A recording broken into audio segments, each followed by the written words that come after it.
Gauri Suryavanshi, S Marathi मध्ये आपलं स्वागत। वळूया आजच्या बातमीकडे।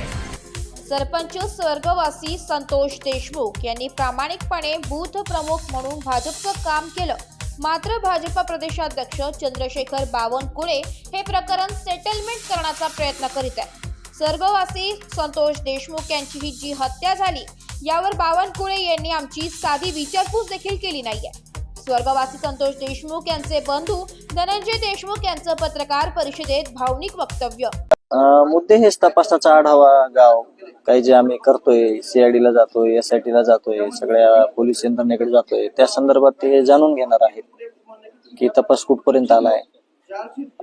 त्याच्यानंतर जे काय आता चाललेल्या गोष्टी आहेत, कुठं कुणाची मीटिंग लावणं चालू आहे, हे प्रकरण कसं थांबेल, की जसं की चंद्रशेखर बावनकुळे म्हणले की हे कसं मिटतंय प्रकरण, यावर काहीतरी वाक्य बोलले, ते मला माहित नाही, गावकरी जे बोलत होते ते मी ऐकत होतो।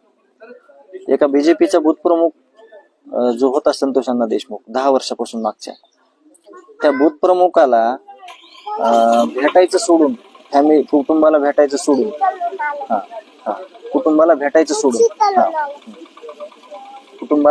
सोडून तुम्ही जर ह्या गोष्टी करत असलात तर अतिशय चुकीची ही गोष्ट आहे।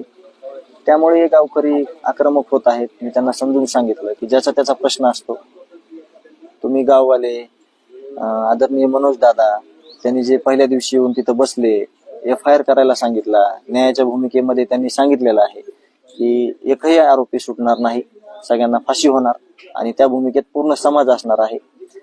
म्हणून ज्याचा त्याचा प्रश्न आहे, कोणी यायचं, कोणी काय करायचं, पण प्रामुख्यानं गाववाले म्हणत होते की तो बूथ प्रमुख असताना त्या प्रदेशाध्यक्षांना कधी साधा संपर्क करण्याचाही प्रयत्न केला नाही। आमचं जे दुःख आहे, आमच्या ज्या वेदना आहेत, त्यावर आम्ही गावकरी आणि मी स्वतः कुटुंबीय म्हणून मी त्यांना आम्ही सांगणार आहोत की प्रकार कसा घडला, इथलं काय परिस्थिती आहे ह्या जिल्ह्याची, या तालुक्याची, हे कोण लोक होते, ह्यांनी काय केलं, ह्यांनी कशा प्रकारे भावाला संपवलं, एक लोकप्रतिनिधीला कसं संपवलं, याच्या मागे काय कारण आहेत, हे सगळ्या गोष्टी। मराठी न्यूज साठी प्रतिनिधी संजय चांदगुडे, मस्साजोग।